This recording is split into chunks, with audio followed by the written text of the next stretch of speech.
How's it going today, everyone? Today's video is an acrylic pour painting mixed in with some acrylic brush work.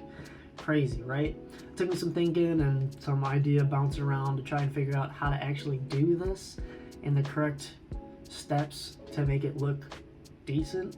I think I figured it out, and I think we're actually going to do some more of this going forward, either within creatures and brush painting or the combination of the two, because I really did enjoy the creature aspect of it and enjoyed the brush painting work as well. So it should be interesting. I had a couple more ideas bouncing around up there, and we'll see what happens. But in the meantime, guys, like and subscribe. We'll keep the videos coming, and we'll see you guys again next week. Enjoy the video. Peace.